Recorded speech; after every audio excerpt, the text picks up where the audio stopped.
अस्सलाम वालेकुम viewers, doctor Huma Chishti आपके साथ vice president community of homeopaths Pakistan.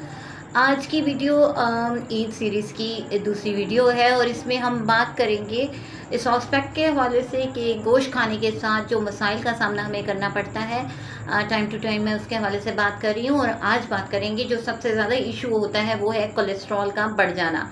तो सबसे पहली बात जो जानने के लायक है वो ये कि क्या गोश्त में कोलेस्ट्रॉल की मिकदार मौजूद होती है या कोलेस्ट्रॉल होता है। तो जी हाँ, बिल्कुल 1 किलो गोश्त में तकरीबन 900 मिलीग्राम कोलेस्ट्रॉल लेवल होता है, यानी कोलेस्ट्रॉल की मिकदार इतनी मौजूद होती है। तो कोलेस्ट्रॉल लेवल जहाँ हमारी सेहत के लिए ज़रूरी भी होता है, जैसा कि आपने सुना होगा कोई कोलेस्ट्रॉल होते हैं जिन्हें बैड कोलेस्ट्रॉल कहा जाता है, कुछ गुड कोलेस्ट्रॉल होते हैं। तो हम इसकी बहस में नहीं पड़ेंगे, बल्कि ये आपको बताना चाहूँगी कि कोलेस्ट्रॉल लेवल अगर ज़्यादा हो जाता है तो इंसानी जिस्म में मौजूद जो शरियानियाँ होती हैं ये उसे तंग करने का बायस बनता है। और इस तरह से क्या होता है कि आर्टेरियोस्क्लेरोसिस का अमल हो जाता है स्टार्ट। ये मेडिकल टर्मिनोलॉजी है जिसका मतलब है कि शरियानों का तंग हो जाना। जब ये तंग होती हैं तो इसमें से ब्लड फ्लो प्रॉपरली नहीं हो पाता और इस तरह से क्लॉटिंग होने लगती है या खून जमना शुरू हो जाता है, उसका फ्लो डिस्टर्ब हो जाता है और वो कोलेस्ट्रॉल जो इनकी ल्यूमेंस में जमना शुरू हो जाता है, इकट्ठा होना शुरू हो जाता है। उसकी वजह से फिर बहुत सारे मसाइल सामने आते हैं, जिनमें सबसे ज़्यादा अहम मसला हार्ट का होता है, यानी दिल का, अमराज़े कल्ब के बहुत सारे प्रॉब्लम सामने आते हैं। तो इस सिलसिले में ज़रूरी ये है कि दिल के जो मरीज़ हैं वो बहुत ज़्यादा एहतियात के साथ गोश्त का इस्तेमाल करें और अपने डॉक्टर के मशवरे से इस्तेमाल करें। मटन के मुकाबले में बीफ में इसकी मिकदार और ज़्यादा होती है, यानी कोलेस्ट्रॉल बहुत ज़्यादा मिकदार में होता है। और ये आपको बताती चलूँ, यही कोलेस्ट्रॉल लेवल है जो दिल की बीमारियों का बायस बनता है। और इसके अलावा जो सबसे ज़्यादा इशू सामने आता है, यूरिक एसिड बहुत ज़्यादा बढ़ जाता है।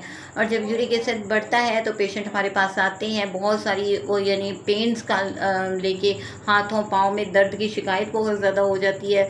तो नाजरीन, गोश्त का तो खाना पीना चलता रहेगा चूँकि ईद का मौका है और गोश्त की ही डिशेस बनती हैं।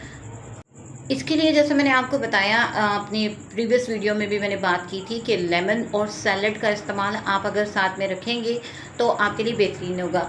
और प्रोबायोटिक्स अगर आपकी यानी डाइट में मौजूद होंगे तो ये चीज़ जो है वो यूटिलाइज हो जाएगी और कोलेस्ट्रॉल लेवल जमा नहीं होने पाएगा।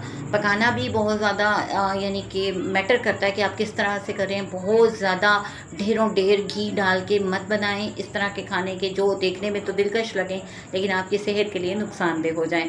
तो ये चीज़, इसके लिए चहलकदमी ज़रूर करें, यानी खाने के बाद सुन्नत रसूल है आप 40 कदम ज़रूर चलिए। और ये कि एक्सरसाइज कीजिए, वॉक कीजिए, ये बहुत बेहतरीन हो जाता है और इस तरह से आपकी सेहत मुतासिर नहीं होती।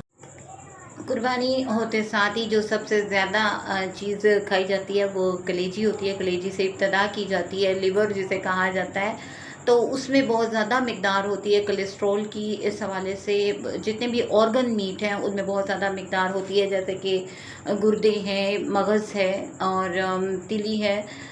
ये चीज़ें बहुत ज़्यादा ना, पाए बहुत ज़्यादा इनमें ये चीज़ें होती हैं। कोलेस्ट्रॉल लेवल बहुत ज़्यादा होता है और इसकी वजह से आर्टेरियोस्क्लेरोसिस होने के बहुत ज़्यादा चांसेस होते हैं, कोलेस्ट्रॉल लेवल बढ़ जाता है। तो अपनी डाइट में लेमन का इस्तेमाल कीजिए, कर्ड लीजिए यानी दही का इस्तेमाल कीजिए और सैलड का इस्तेमाल कीजिए, तो ये चीज़ें जो हैं आपके लिए फ़ायदेमंद होगी।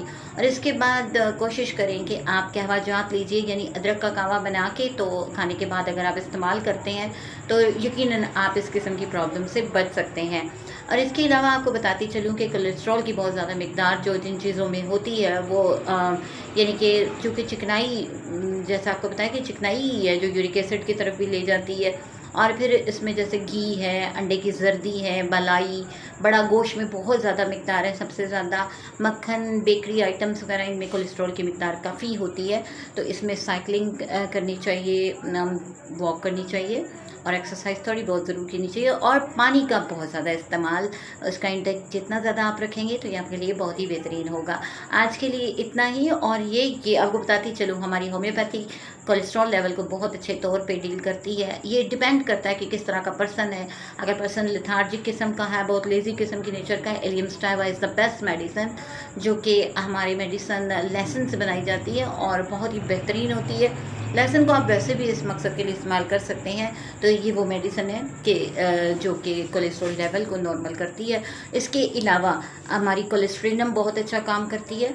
तो आज के लिए इतना ही। मेडिसिन बहुत सारी हैं जो कि हम according to sign and symptom देते हैं। ये टॉप मेडिसिन है जो रिलेटेड होती हैं, ऑर्गन रिलेटेड, और उनको मैंने आपसे शेयर किया।